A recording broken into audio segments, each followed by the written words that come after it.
নমস্কার, তথ্যযুক্তি অনুষ্ঠানে আপনাদের স্বাগত। আজকে আপনাদের সঙ্গে রয়েছি আমি কৌশিক এবং আমার সঙ্গে আজকে যারা অংশগ্রহণ করেছেন, ইতিমধ্যেই অংশগ্রহণ করেছেন বিজেপি দলের পক্ষ থেকে ঝর্ণা দেববর্মা, ওনাকে তথ্যযুক্তি অনুষ্ঠানে আমাদের স্বাগত জানাচ্ছি।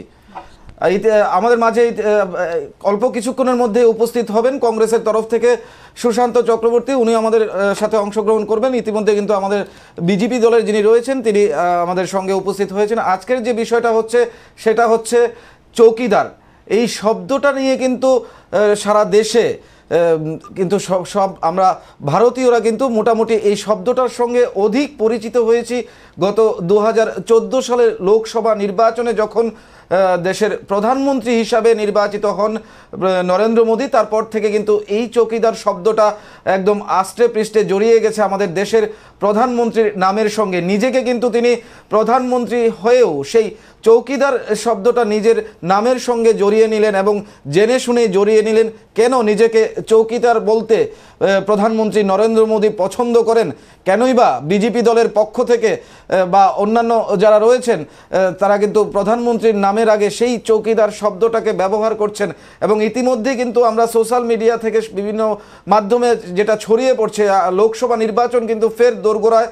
আমরা দেখতে পাচ্ছি যে সোশ্যাল মিডিয়া থেকে শুরু করে প্রত্যেকটা মাধ্যমে সেই আবার চৌকিদার শব্দটা আরও বেশি করে ভাইরাল হচ্ছে। কেন এই চৌকিদার শব্দটাকে প্রধানমন্ত্রী নরেন্দ্র মোদী বেছে নিলেন, এবং সেই প্রসঙ্গেই আজকে আমাদের আলোচনা থাকবে এই তর্কযুক্তি গপ্প অনুষ্ঠানে। ঝর্ণা দেববর্মা, ওনার কাছে প্রথমে যাচ্ছি। দেশের প্রধানমন্ত্রী নরেন্দ্র মোদী বেছে নিলেন চৌকিদার, অন্যান্য অনেক পেশা ছিল, আরও অন্য শব্দ ব্যবহার করা যেত, কেন এই শব্দটাকে নিজের নামের সঙ্গে জড়িয়ে নিলেন? দেশের প্রধানমন্ত্রী নরেন্দ্র মোদী 2014 সালে উনি প্রধানমন্ত্রীত্ব দায়িত্ব নেন। ওই দায়িত্ব নেওয়ার পরে উনি তখন বুঝতে পারলেন যে ভারতবর্ষ এমন একটা জায়গায় দাঁড়িয়ে আছে, আজকে স্বাধীনতার 70 বছর ওভারকাম করে আমরা পেরিয়ে গেছি ভারতবাসী, কিন্তু ওই 70 বছর পার হওয়ার পরেও ভারতবর্ষ এমন একটা জায়গায় দাঁড়িয়েছে যে উনাকে প্রধানমন্ত্রীর দায়িত্ব নেওয়ার পাশাপাশি ওনাকে চৌকিদারের দায়িত্বটা নেওয়াটা জরুরি হয়ে দাঁড়িয়েছিল।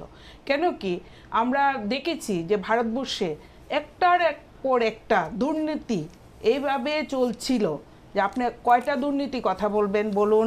আপনি কমনওয়েলথ গেমের যে দুর্নীতি ঘোটালা ছিল, তারপরে 2G স্পেকট্রামের যে ঘোটালা ছিল, তারপরে কয়লা ঘোটালা ছিল, এরকম বিভিন্ন হাজারো ঘোটালা, এবং নেহরু আমল থেকেও আমরা দেখেছি যে জীব ঘোটালা, এই ধরনের ঘোটালা ভারতবর্ষকে এত পিছিয়ে নিয়েছিল, এতটা পিছিয়ে গেছিল, অর্থনৈতিক দিক দিকে বলুন, সামাজিক দিক দিয়ে বলুন, সর্বদিক দিকে এটা পিছিয়ে গেছিল। যার জন্য প্রধানমন্ত্রী একমাত্র ব্যক্তি, উনি মানে বুঝতে পারলেন যে ভারতবর্ষকে রক্ষা করতে গেলে, ভারতবর্ষকে প্রগতিশীল করতে গেলে, ভারতবর্ষকে সেই অর্থনীতি কাঠামো ফিরিয়ে দিতে গেলে আমাকে চৌকিদারের ভূমিকা নিতে হবে, আমাকে রাত জেগে ভারতবাসীকে রক্ষা করতে হবে এবং ভারতের যে সম্পদ আছে সেই সম্পদটাকে রক্ষা করতে হবে, যেন আর চোরের দলরা চুরি না করতে পারেন।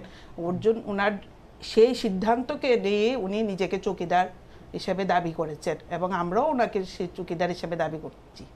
একদম সেই চৌকিদার শব্দটা তো আমরা মানে যারা একটা সময় বই পুস্তকে পড়েছিলাম, তারপর দীর্ঘদিন পরে আবার সেই চৌকিদার শব্দটা নিজের সঙ্গে জড়িয়ে প্রধানমন্ত্রী যখন নিজেকে চৌকিদার বলে নিজেকে প্রচার করলেন, তারপর থেকে সেই শব্দটা আবার লাইমলাইটে চলে আসলো এবং সেই শব্দটা আরও পরিচিতি পেল। প্রশ্নটা ছিল কেন চৌকিদার শব্দটাকে ব্যবহার না করে অন্য যে কোনো শব্দ ব্যবহার করা যেত? দেশের প্রধানমন্ত্রী দেশের সেবায় কাজ করবেন, দেশের নিরাপত্তার জন্য চিন্তা করবেন, দেশের দুর্নীতি বন্ধ করার জন্য, এক কথায় দেশের পাহারাদার মানে যদি বলি আমি, সেই দায়িত্ব তিনি গ্রহণ করেছেন। চৌকিদার না বলে অন্য শব্দ ব্যবহার করা যেত? না, সেটা ঠিক বলেছেন, চৌকিদার না বলে অন্য শব্দ ব্যবহার করা যেত, কিন্তু চৌকিদার কথাটাকে আমরা ওইভাবে বিশ্লেষণ করব কেন যে চৌকিদার মানে রাতে পাহারা দেওয়া, নাইট গার্ড। চৌকিদার মানে কি যে আমরা বিভিন্ন জায়গায় চৌকিদার রাখি আমাদের সম্পদকে রক্ষা করার জন্য, আমাদের সম্পদকে পাহারা দেওয়ার জন্য, আমাদের সম্পদকে যেন কেউ চুরি করে না নিয়ে যেতে পারে, তার জন্য আমরা চৌকিদার রাখি। এবং আমরা ছোটবেলা থেকেও সেটা আমরা জেনে আসছি যে চৌকিদার পাহারা দেয়, চৌকিদার আমাদেরকে নিশ্চিন্তে ঘুমোতে দেন। তা আমরা ভারতবাসী আজকে যেমন ধরুন ওই দিন কিছুদিন আগে যে আমাদের পাকিস্তানের উপরে আক্রমণ আমাদের প্রধানমন্ত্রী করলেন, প্রধানমন্ত্রী করেননি, মানে আমাদের সেনাবাহিনী করলেন, প্রধানমন্ত্রীর নেতৃত্বে বা প্রধানমন্ত্রীর পরামর্শে সে ঘটনাটা বালাকোটে হয়েছে। তো ওই দিন কিন্তু আমাদের প্রধানমন্ত্রী সারা রাত্র ঘুমাননি, উনি কিন্তু চৌকিদারের মতন আমার ভারতবর্ষকে রক্ষা করার দায়িত্ব নিয়েছিলেন এবং ভারতবর্ষ তার জবাবটা কিভাবে দেবে সেই প্রস্তুতি উনি নিয়েছিলেন। আমরা কিন্তু নিশ্চিন্তে ঘুমিয়েছিলাম, যে আমরা ভারতবাসী এরকম নিশ্চিন্তে ঘুমিয়েছিলাম যে আমরা বুঝতেও পারিনি, সকালবেলা উঠে আমরা শুনতে পেলাম যে ওই দিন আমাদের যে শত্রু, সেই শত্রুর উপরে আক্রমণ করেছে আমাদের সেনাবাহিনী এবং ওইটা নেতৃত্বে সারা রাত্র প্রধানমন্ত্রী চৌকিদার, যার জন্য প্রধানমন্ত্রী চিন্তা মানে ওই শব্দটাকে বেছে নিলে যে আমাকে এখন চৌকিদারের রোলসটাই পালন করতে হবে ভারতবাসীকে রক্ষা করার জন্য, তার জন্য এটা নিয়েছেন উনি। আর ওনার পাশাপাশি এখন আমরা যারা বিজেপি কার্যকর্তা, শুধু যে আমি বিজেপি কার্যকর্তা বলবো তা না, আমরা যারা প্রধানমন্ত্রীর নেতৃত্বে আপ্লুত হয়ে গেছি আমরা ভারতবাসী, এবং প্রধানমন্ত্রীকে যারা আমরা শ্রদ্ধা করি, প্রধানমন্ত্রী যে অবদান আজকে ভারতবর্ষের প্রেক্ষাপটে দাঁড়িয়েছে, সেই অবদানকে যারা আমরা ভালোবাসছি এবং বুঝতে পারছি, আমরা নিজেরও এখন মানে বুঝতে শিখে গেছি যে হ্যাঁ আমরা নিজেরও চৌকিদারের রোলসটা পালন করব। কারণ উনি একা চৌকিদারের রোলসটা করলে হয়তো সর্বত্র উনি সে একা করে নাও উঠতে পারেন। আমরা যদি সবাই এখন চৌকিদারের নিজেকেও চৌকিদার বলি, তাহলে আমরা আমাদের ছোট্ট রাজ্য সেই দুর্নীতি যে ছিল বা বিভিন্ন জায়গায় যে দুর্নীতি ছিল সেটা আমরা রক্ষা করতে পারবো, যে দুর্নীতি চোরের দলটাকে আমরা তাড়াতে পারবো।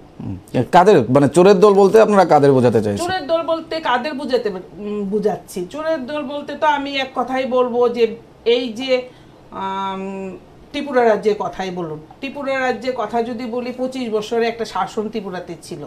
25 বছরের শাসনে আমরা রাজ্যবাসী আমরা কি পেয়েছি? ত্রিপুরাতে আমরা কি পেয়েছি? 25 বছর, তার আগে 10 বছর, এতদিন আমাদের ত্রিপুরাতে শাসন ছিল একটা দল, কিন্তু আমরা প্রতিদানে কি পেলাম? হ্যাঁ কি পেয়েছে? রাজ্যের সাধারণ মানুষের ভিতরে একটা গরিবত্ব, মানে মানুষ যেন গরিবটাকে ভালোবাসে সেই ধরনের একটা মন্ত্র ঢুকিয়ে দিয়েছিল। যেরকম হ্যাঁ আপনি বিপিএল কার্ড নেবেন, বিপিএল কার্ড যোগ্য মানে রাজ্যে প্রথম বিপিএল কার্ড পাবে, রেগার কাজে উন্নয়ন হবে। আর রাজ্যটাকে রেগাতে অলরেডি আমরা নিজেরাও এখন পুকুরের উপরে বাসছি, যেভাবে পরিকাঠামো দেখানো হয়েছিল যে রাজ্যে কতটুকু রেগার কাজ হয়েছিল, মানে পুরাটা ত্রিপুরা রাজ্যে পুকুর হয়ে গেছে সে পরিসংখ্যানে বলছে। তো নিশ্চয়ই সেটা চুরের ব্যাপার, কারণ আমরা তো এখন সত্যি একটা স্থলেই আছি, পুরো রাজ্যটা তো আর পুকুর হয়নি, কিন্তু কাজে কিন্তু খতিয়ানে দেখিয়েছে যে কি যে পুরো রাজ্য পুকুর করে দেওয়া হয়েছে। তা আমরা কেন রাজ্যবাসীকে রেগায় আপ্লুত করব? আমরা কেন রাজ্যবাসীকে শুধু বিপিএল কার্ডের জন্য আপ্লুত করব? আমরা কি রাজ্যটাকে উন্নতি করার জন্য রাজ্যবাসীর উন্নতির পরিকাঠামো দিতে পারি না? যে না আমার রাজ্যবাসী রেগার থেকেও আরেকটু উপরের স্থানে যাবে, আমার রাজ্যবাসীর মানুষ বিপিএলের থেকেও আরেকটু উপরের স্থানে যাবে, ওনাদের চিন্তা দ্বারাই সেই পরিবর্তন আমরা নিয়ে আসতে পারি না? নিশ্চয়ই পারি। তো ওই রকম চিন্তাধারা কিন্তু আমরা 10 বছর পাইনি। মানুষের মধ্যে প্রতিযোগিতা লেগে গেছিল যে লেগা করব, বিপিএল করব, কারণ মানসিকতাটাই সেইভাবে তৈরি হয়েছিল, মানসিকতাটা ওইভাবে তৈরি করে ফেলেছিল রাজ্যবাসীর। তো তার জন্য ত্রিপুরাতে আজকে আমাদের বিজেপি সরকার প্রতিষ্ঠিত হলো। বিজেপি সরকার প্রতিষ্ঠিত হওয়ার 1 বছর আমরা পেরিয়ে গেলাম। তো 1 বছরে এখন অনেকে প্রশ্ন আসে যে আমরা কি পেলাম, আমরা তো কিছু পাইনি বা কি পাবো, এই ধরনের অনেক প্রশ্ন আমাদের অনেকের মুখে আমরা শুনি। কিন্তু 1 বছরে আমরা যখন ত্রিপুরা রাজ্যে বিজেপি সরকার প্রতিষ্ঠিত হলো, তখন অলরেডি আমরা জানি যে রাজ্যটাকে 26,000 কোটি টাকার উপরে ঋণগ্রস্ত করে দিয়ে গেছিল। সেই ঋণ থেকে উঠে এসে রাজ্যের উন্নয়ন করা একটু তো সময় প্রয়োজন আছে। তথাপি এখন পর্যন্ত এই 1 বছরে আমাদের রাজ্য সরকার 265টার মতন প্রকল্প অলরেডি হাতে নিয়েছে। এর মধ্যে বিভিন্ন প্রকল্প আমরা দেখতে পাচ্ছি, চোখেও দেখতে পাচ্ছি যে কি হচ্ছে। তো এই ধরনের বিভিন্ন প্রকল্প হাতে নিয়েছে। তো এখন হলো আমাদের রাজ্যের যে রাজ্যবাসীর যে প্রত্যাশা, রাজ্যবাসীর যে প্রত্যাশা পূরণের দিন চলছে। মানে রাজ্যের কি দরকার, রাজ্যবাসীর কি দরকার, আমাদের সরকার সেই প্রত্যাশা পূরণের দিন, যেখানে কিন্তু বিরোধীদের অভিযোগ হচ্ছে আপনারা রেগার কাজগুলো ঠিক মতো দিতে পারছেন না। যদিও রাজ্য এবং কেন্দ্রে একই সরকার, কিন্তু বিগত দিনে দুটো জায়গায় কিন্তু দুটো আলাদা সরকার ছিল, কেন্দ্রে একরকম সরকার, রাজ্যে একরকম সরকার। যেহেতু আপনি বলছিলেন যে একটা রাজ্যে পাওয়ার সময় এখন সেই মানে মানুষের যে আশা আকাঙ্ক্ষা ছিল সেগুলো পূরণ হচ্ছে, কিন্তু বিরোধীদের অভিযোগ রাজ্যে কাজ এবং খাদ্যের অভাব রয়েছে, রেগার কাজটুকু আপনাদের সরকার দিতে পারছে না। বিরোধীরা তো অভিযোগ করবে, বিরোধীরা কিছু না জেনেও অভিযোগ করতে পারে, কারণ এটা বিরোধীদের ধর্মই থাকে যে অভিযোগ করলে হয়তো ওনারা উপরে উঠে আসবে, নিউজ পেপারে চলে আসবে। কিন্তু আমাদের কাছে যে রিপোর্ট আছে আমরা তো দেখতে পাচ্ছি, আমরা গ্রামে যাচ্ছি দেখতে পাচ্ছি রেগার কাজ হচ্ছে।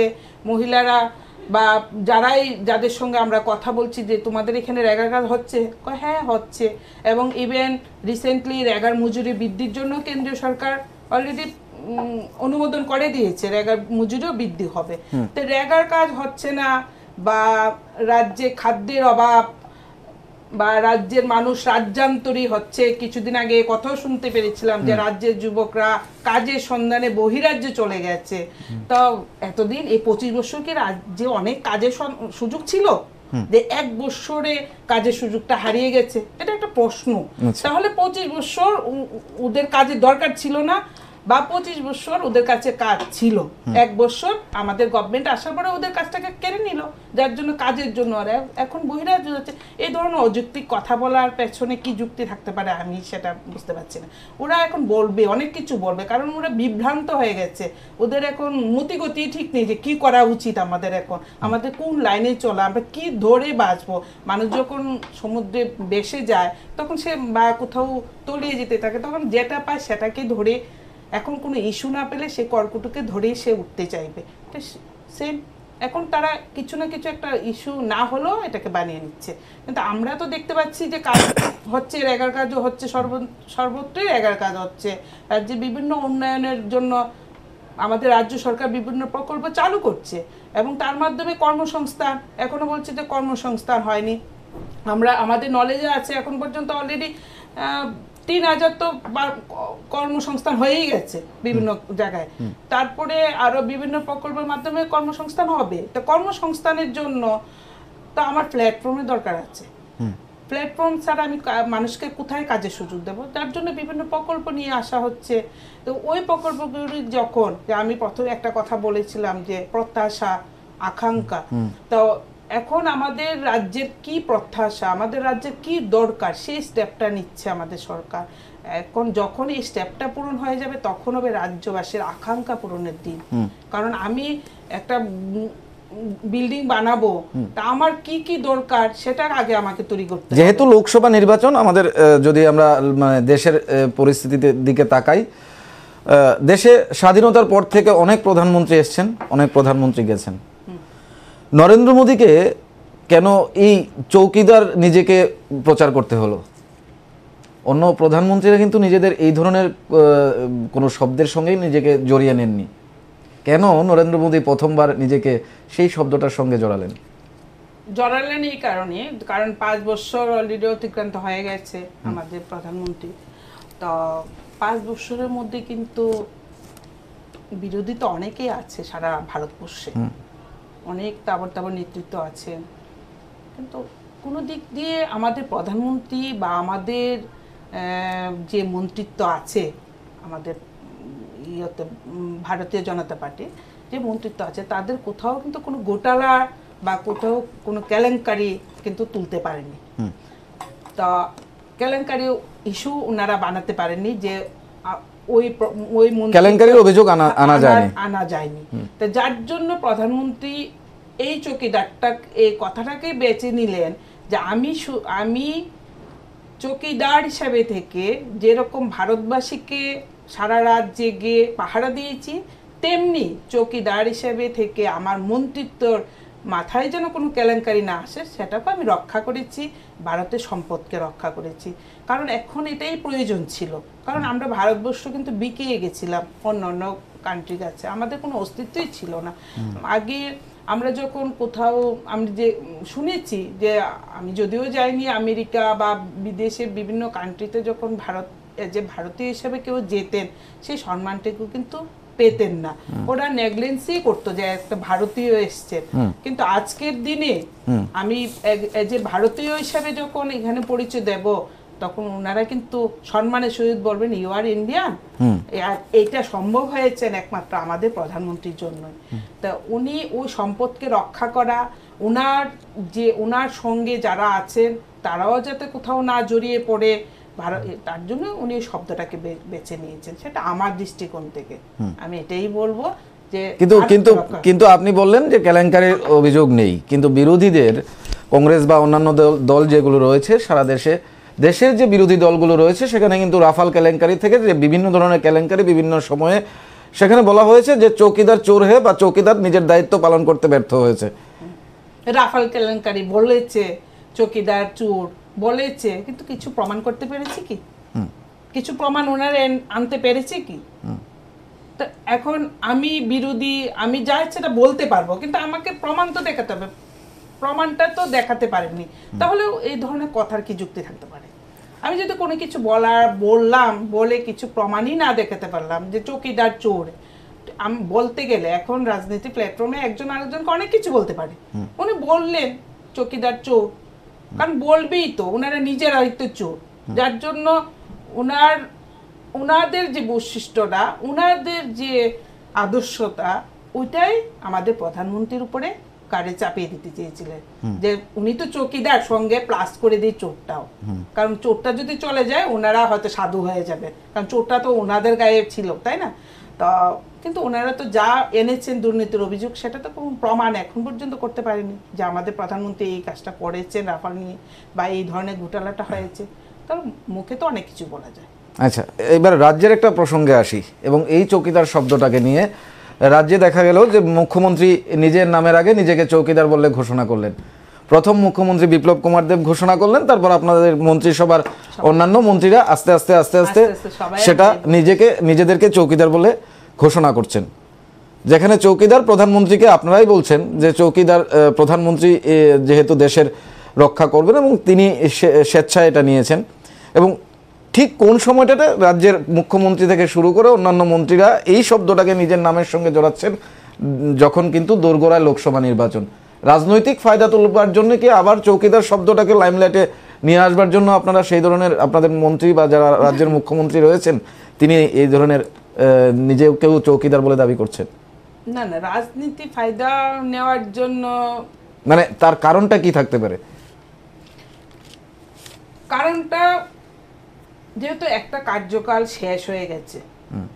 না, দেশের প্রধানমন্ত্রী নরেন্দ্র মোদী চৌকিদার না, আমাদের প্রধানমন্ত্রীর একটা কার্যকাল শেষ হয়েছে, তো এখন তো কার্যকাল শেষ হয়েছে, এখন অলরেডি প্রধানমন্ত্রী উনি, কিন্তু আমাদের নির্বাচন ঘোষণা হয়ে গেছে, তো ওনার 5 বছরের একটা কার্যকাল শেষ হয়ে গেছে। তো ওই 5 বছরের কার্যকালে উনি যে উপাধিটাকে নিয়ে কাজ করেছে, ওইটার পেছনে এত মাধুর্যতা ছিল, এত সাকসেস ছিল ভারতের জন্য, ভারতবাসীর জন্য, ভারতকে এত উন্নতির একটা শিখরে নিয়ে পৌঁছাতে পেরেছিলেন, ভারতকে নিজের আত্মরক্ষার পথ দেখাতে পেরেছিলেন, ভারতবাসীকে রক্ষা করার দায়িত্ব উনি নিয়েছিলেন। তো এখন আমাদের নির্বাচন সামনে, তা আমরা সবাই এখন ওনার এই আদর্শে উদ্বুদ্ধ হয়ে আমরা নিজেরও চিন্তা করলাম যে উনি চৌকিদার উপাধি নিয়ে যদি এত বড় কাজটাকে সম্পূর্ণ করতে পারেন, তাহলে আমরাও তো ওনার থেকে একটু গত 4.5 বছর আপনাদের মনে হলো না কেন এইভাবে নিজেকে চৌকিদার ঘোষণা করা? তো উনি কাজটাকে করছিলেন। আচ্ছা, রেজাল্ট তো আসেনি, মানে একটা কাজের তো ডিউরেশন থাকে, তো 4 বছর তো তখন ওনার ডিউরেশনটা কমপ্লিট হয়নি, এখন ওনার ডিউরেশনটা কমপ্লিট হয়েছে, ওনার 5 বছর কমপ্লিট হয়ে গেছে। তো ওই 5 বছর পরে ওনার উপাধি সাকসেসটা আমরা বুঝতে পেরেছি, বা ওনার যে এই কার্যকালটা আমাদের জন্য কি ছিল ভারতবাসীর জন্য, ওটা আমরা এখন বুঝতে পেরেছি। কারণ একটা কাজ যখন অর্ধেক হয়, 2 বছর গেল, 3 বছর গেল, 4 বছর গেল, লাস্ট অব্দি কিন্তু আমাকে তার রেজাল্টটার জন্য তাকাতে হবে। তা যার জন্য আমরা এই যে কিছুদিন আগে ফেব্রুয়ারির 26শে ফেব্রুয়ারি তো এই যে অ্যাটাকটা হলো, ওইটাও আমরা দেখলাম যে উনি চৌকিদারি উপাধির সঙ্গে ওনার কাজের কি মিলটা ছিল। হ্যাঁ, ওইটা দেখার পরে ওনার ওই উপাধিটাকে আমরা সম্মান জানালাম, এবং সম্মান জানিয়ে ওনার থেকে আমরা কিয়দংশ নিয়ে আমরা নিজেরাও সেইভাবে দেশ সেবায় আত্মনিয়োগ করতে চাই। আমাদের মাননীয় মুখ্যমন্ত্রী উনিও ওই উপাধিটাকে গ্রহণ করেছে, যেন উনিও ত্রিপুরাবাসীর জন্য সেই চৌকিদারের রোলসটাই পালন করেন। একদম মেনে নিলাম দেশের রাজ্যের মুখ্যমন্ত্রী বিপ্লব কুমার দেব যেহেতু রাজ্যের দায়িত্বে রয়েছেন, তিনি নিজেকে চৌকিদার হিসেবে ঘোষণা করলেন, নিজেকে চৌকিদার বললেন, সেটা মেনে নিলাম। রাজ্যের মন্ত্রিসভার অন্যান্য মন্ত্রীরা নিজেদের চৌকিদার বললেন, সেটাও মেনে নিলাম। কিন্তু যখন এই সোশ্যাল মিডিয়াতে আমরা দেখতে পাচ্ছি যে আপনাদের দলের বিভিন্ন নেতাকর্মীরা নিজেদেরকে মেয়ে চৌকিদার বা আমি চৌকিদার, পাশে নরেন্দ্র মোদীর ছবি লাগিয়ে নিজের ছবিটাও লাগানো হচ্ছে, এটা কেন? মানে এটা কি লোকসভা নির্বাচনে মানে তার কিছু একটা লাভ পাওয়া যাবে সেই আশা করেই কি? এটা লাভ পাওয়ার কি আছে? লাভ আপনি বলুন না, এটাতে লাভ পাওয়ার কি আছে? যে আমি চৌকিদার, আমি নিজে বললাম হ্যাঁ আমি চৌকিদার, মেয়ে বি চৌকিদার, তো লাভ পাওয়ার কি আছে? তাতে কি কেউ না তার পেছনের কারণটা আমরা এই যে কার্যকর্তা হিসেবে আমরা যেহেতু এই দলের দায়িত্বে, কারণ আমরা ভারতীয় জনতা পার্টির কার্যকর্তা, ভারতীয় জনতা পার্টি এরকম একটা দল, প্রত্যেক কার্যকর্তারই একটা আত্মসম্মান থাকে এবং প্রত্যেক কার্যকর্তাকে দল যথেষ্ট সম্মান করে। তো যার জন্য আমরা তো ছোট্ট দায়িত্বটুকু নিতে পারি। মুখ্যমন্ত্রী, প্রধানমন্ত্রী ওনাদের জায়গা থেকে ওনাদের দায়িত্ব নেবেন, আমরা আমাদের জায়গা থেকে তো সেই চৌকিদারের ছোট্ট দায়িত্বটা নিতে পারি, যার জন্য আমরা সেটা ইউজ করছি। কিন্তু লাভের কি আছে? লাভ তো হবে, এটা দিয়ে লাভের কোনো প্রশ্ন আছে বলে আমার মনে হয় না যে লাভ হবে। আমরা ওনার থেকে ওনার উপাধিটাকে আমরা নিজেরা নিজেদের জন্য নিলাম, যে আমরাও ওনার থেকে ওনার অংশীদার হিসেবে একটু নিলাম উপাধিটা, যেন আমরাও ওনার পথে দেশটাকে, রাজ্যটাকে বা আমার এলাকাটাকে বা আমার রাজ্যবাসীকে আমরা ওনার মতন যেন একটু উপকারে আসতে পারি। একদম।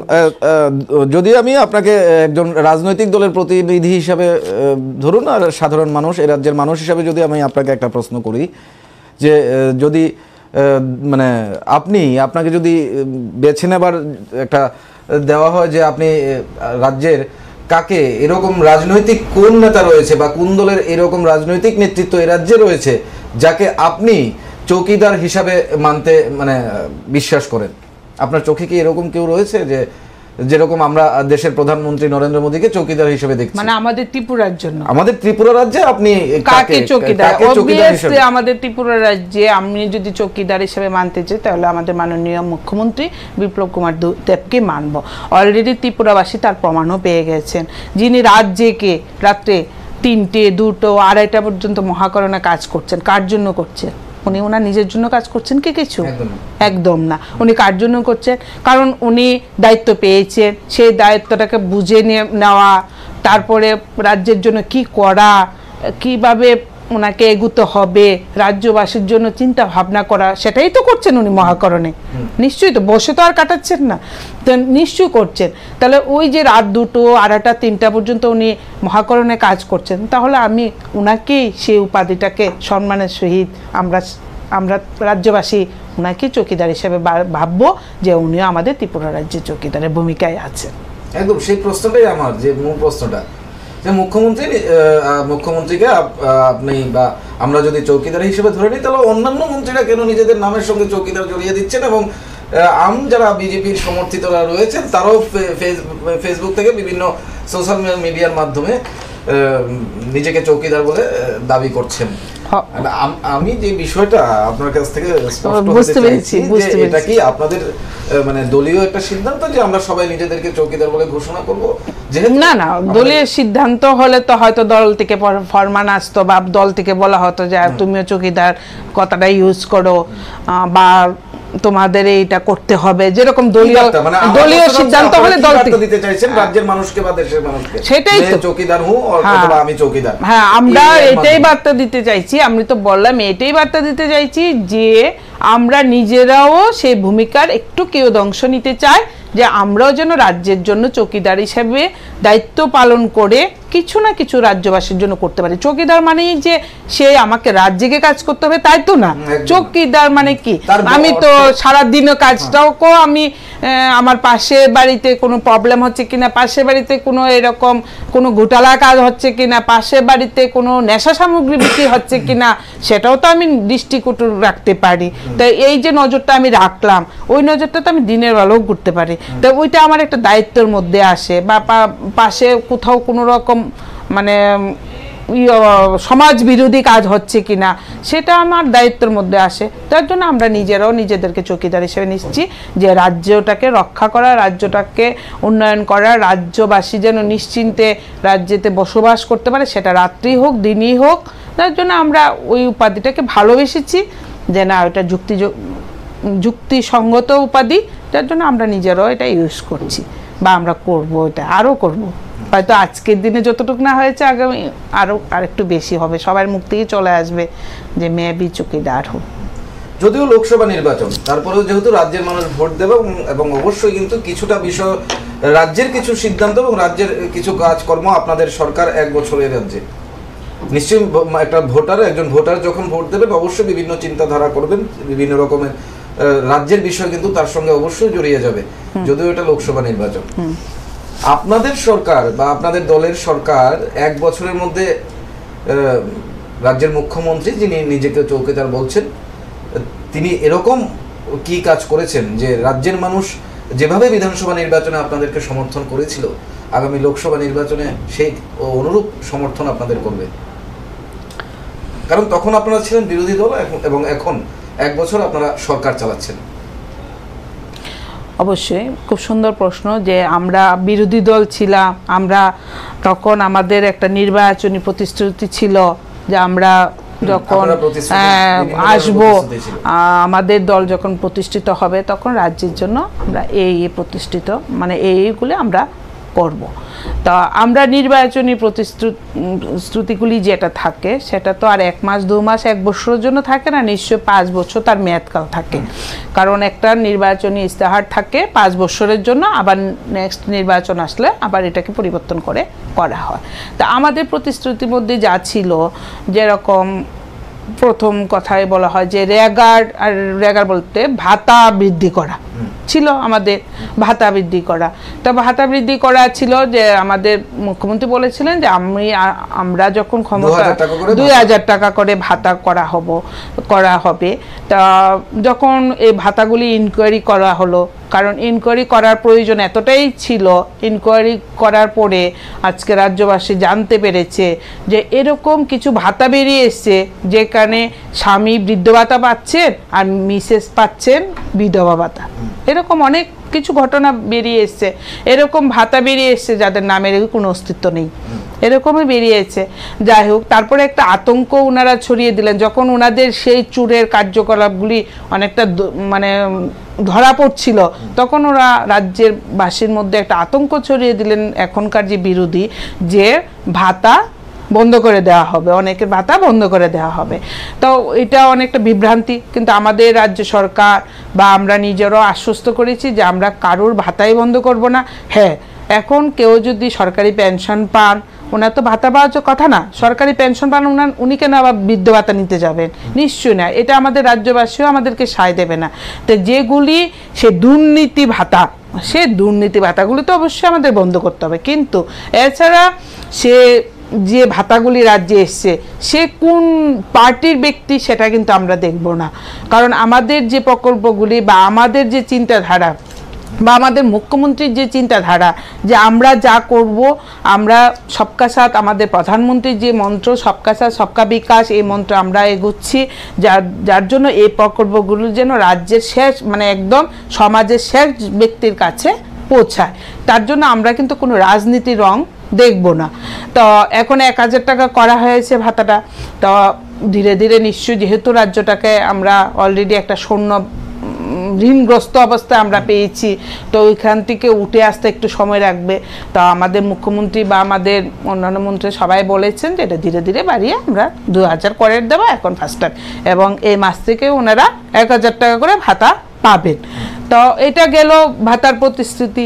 তারপরে আরেকটা কথা ছিল যে বলেছিল যে রোজগার হবে, রোজগার হবে ঘরে ঘরে রোজগারে, কিন্তু এটা হয়তো রাজ্যবাসী রোজগার মানে অনেকে ভেবেছেন যে সরকারি চাকরি, কিন্তু আমাদের মুখ্যমন্ত্রী কিন্তু কখনো এই কথা বলেননি যে আমি রোজগার দেব কিন্তু সরকারি চাকরি দেব। কারণ সরকারি চাকরি দেবেটা কোথায়? আমাদের ছোট্ট রাজ্যে কোথাও সরকারি চাকরি তো দেওয়ার মতন ক্ষমতা নেই আমাদের রাজ্যে। যার জন্য আমি বিভিন্ন প্রকল্প নিয়ে আসছি এবং রাজ্যকে উন্নয়নের মাধ্যমে এই প্রকল্পগুলি স্থাপিত হবে, তাতে আমাদের রাজ্যের বেকাররা বা রাজ্যবাসীর যার যোগ্যতা অনুসারে নিশ্চয়ই কর্মসংস্থানের ব্যবস্থা হবে। এবং এখনও উনি বলেন যে ঘরে ঘরে আমি একটা কর্মসংস্থানের ব্যবস্থা করব। তার মানে এই না যে আমি সরকারি চাকরি দেব, সরকারি চাকরি আর কর্মসংস্থানের মধ্যে ডিফারেন্স সেটাই। তারপরে দেখুন উজ্জ্বলা যোজনা, সেই 16তে আমাদের প্রধানমন্ত্রী উজ্জ্বলা যোজনা চালু করেছিলেন। তো উজ্জ্বলা যোজনা চালু করার পরে 18 অবধি আমাদের তৎকালীন যে রাজ্যে মন্ত্রিত্ব ছিল মানে বামফ্রন্ট সরকার মাত্র 34,000 উজ্জ্বলা গ্যাস ডিস্ট্রিবিউট করতে কানেকশন দিতে পেরেছে। আজকে এত দিনে মাত্র 34,000, কারণটা কি? ওনারা দিতে পারেননি কেন? ওনাদেরকে দেওয়ার বাধাটা কি ছিল? আমাদের কেন্দ্র থেকে ওনাদেরকে দেওয়া হয়নি? নিশ্চয়ই সেটাতে কোনো বাধা ছিল না। ওদের বাধা একটাতেই ছিল যে উজ্জ্বলা কানেকশন পেলে পরে ওনাদের বাড়িতে একটা প্রধানমন্ত্রী ছবি যাবে। ওই প্রধানমন্ত্রী ছবিটা যদি যায়, ওনারা যদি বিরোধী হয়ে যান ওনাদের কাছ থেকে, ওনারা যদি চিন্তা ভাবনা করেন যে ওই ব্যক্তিটাকে, ওই ব্যক্তিটার সম্বন্ধে যদি জানতে পারেন বা কে দিয়েছেন ওটা যদি, তার জন্য ওনারা যেতটুকু দিয়েছেন আমাদের আন্দোলনের ফলে মাত্র 34,000 কানেকশন দিয়েছেন। আজকে 1 বছরে আমরা 2,15,000 মতন কানেকশন অলরেডি আমরা রাজ্যে দিয়ে দিয়েছি। এখন দেখুন তারপরে বিভিন্ন আরও কি বলবো, কিছুদিন আগে আমাদের রাজ্যে মাননীয় মুখ্যমন্ত্রী স্কুলে মহারান তুলসীবতী বালিকা বিদ্যালয়ে গিয়ে সাইকেল বিতরণ করলেন নবম শ্রেণী যখন ছাত্রীরা উঠেন। কারণ আমাদের প্রধানমন্ত্রী নিজেও মহিলাদের সশক্তিকরণের পেছনে অনেক যুক্তি রাখেন এবং চিন্তা ভাবনা করেন যে মহিলারা কিভাবে সমাজে উন্নতি হবে, মহিলাদের কর্মসংস্থান কিভাবে হবে, সেই মহিলারা যেন কোথাও থেকে পিছিয়ে না যান। তার জন্য ক্লাস 9ম শ্রেণীতে আগে যেরকম শুধু বিপিএল বা এসটি এসসি ওবিসি তাদেরকে শুধু সাইকেল বিতরণ মানে দেওয়া হতো, এখন কিন্তু সবাইকে দেওয়া হচ্ছে। তো এরকম ভাবে আমরা যতটুকু দেখতে পাচ্ছি যে আমাদের যে প্রকল্পগুলি আরো অনেক প্রকল্প আছে, যেমন রাজ্যে কিছুদিন আগে গত মাসে আমরা রাজ্যে মসুর ডাল পেয়েছি, রেশনে আপামর জনতা বহু অনেক খুশি। আচ্ছা ঠিক আছে, আপনি বলছেন যে গত 1 বছরে আপনাদের সরকার বিভিন্ন ধরনের কর্মসূচি গ্রহণ করেছে, উন্নয়নমূলক কর্মসূচি গ্রহণ করেছে। শেষ দুটো প্রশ্ন, খুব সংক্ষেপে দুটো প্রশ্নের উত্তর দিয়ে আমাদের আজকের অনুষ্ঠান শেষ করতে হবে। প্রথমে আমি আসছি লোকসভা নির্বাচন, রাজ্যের 2টো আসন রয়েছে। নিশ্চয় চৌকিদার মুখ্যমন্ত্রী বিপ্লব কুমার দেবের নেতৃত্বে 2টো আসন কি আপনারা নরেন্দ্র মোদীকে, প্রধানমন্ত্রী নরেন্দ্র মোদী ওনাকে উপহার দিতে পারছেন? নিশ্চয়ই, সেটা তো আবার প্রশ্ন আসে নাকি? নিশ্চয়ই আমরা দেব। দ্বিতীয় প্রশ্ন, গত 5 বছর দেশের চৌকিদারিত্বের দায়িত্ব যিনি স্বেচ্ছায় গ্রহণ করেছিলেন সেই প্রধানমন্ত্রী নরেন্দ্র মোদী, তিনি কি দ্বিতীয়বারের জন্য আগামী লোকসভা নির্বাচনে আবার প্রধানমন্ত্রী হতে চলেছেন? সেটা আপনি কি কিভাবে দেখছেন? তিনি আগামী নির্বাচনে প্রধানমন্ত্রী শুধু হতেই চলেছেন না, উনি আগামী নির্বাচনে 400-এরও বেশি সিট নিয়ে মানে আমাদের ভারতবর্ষের প্রধানমন্ত্রী গৌরবের সঙ্গে, উনি সম্মানের সঙ্গে সেই জায়গাটা দখল করতে চলছেন। কারণ ভারতবাসী বুঝে গেছেন যে একমাত্র ভারতকে 5 বছরে উনি দেখিয়েছেন যে ভারতবর্ষের কাণ্ডারি কাকে বলে, ভারতবাসীর কাণ্ডারি কাকে বলে, ভারতবাসীকে কিভাবে রক্ষা করতে হয়, এইটা উনি 5 বছরে ভারতবাসীকে তিলে তিলে বুঝিয়ে গেছেন। যার জন্য এবার নিশ্চিন্তে উনি 400-এরও বেশি সিট নিয়ে আসছে। একদম সেটা সময়ই বলবে, সেটা আগামী লোকসভা নির্বাচনের ফলাফল যখন বেরোবে তখন কিন্তু পরিষ্কার হয়ে যাবে যে দেশের প্রধানমন্ত্রী নরেন্দ্র মোদী গত 5 বছর যেভাবে দেশের দায়িত্ব পালন করেছেন সেটা তার ভোট বাক্সে বা ইভিএমে কিন্তু সেটা স্পষ্ট হয়ে যাবে কে প্রধানমন্ত্রী হতে চলেছেন। যাই হোক, আজকে আমাদের এই আলোচনায় কিন্তু অংশগ্রহণ করবার কথা ছিল কংগ্রেসের প্রতিনিধি হিসাবে সুশান্ত চক্রবর্তী। তিনি কী কারণে আজকের এই অনুষ্ঠানে অংশগ্রহণ করেননি সেটা ওনার ব্যক্তিগত অভিমত, বা কী কারণে সেটা আমাদের জানা নেই। যাই হোক, বিজেপি দলের পক্ষ থেকে যিনি আমাদের মাঝে উপস্থিত ছিলেন তিনি আলোচনা করেছেন, ওনাকে অসংখ্য ধন্যবাদ জানাচ্ছি। এবং আজকের যে বিষয় ছিল চৌকিদার এবং আগামী লোকসভা নির্বাচনের ফলাফলে, সেটাই কিন্তু আলোচ্য বিষয়। ফের কি চৌকিদার প্রধানমন্ত্রী নরেন্দ্র মোদী আবার প্রধানমন্ত্রিত্বের দায়িত্ব পেতে চলেছেন? এটা কিন্তু হয়তো সময়ই বলবে। আজকের তর্কযুক্তি গপ্প অনুষ্ঠান আমরা এখানে শেষ করছি। আমাদের পরবর্তী নিউজ এবং আপডেটস দেখার জন্য চোখ রাখুন নিউজ ভ্যানগার্ডের পর্দায়। ধন্যবাদ।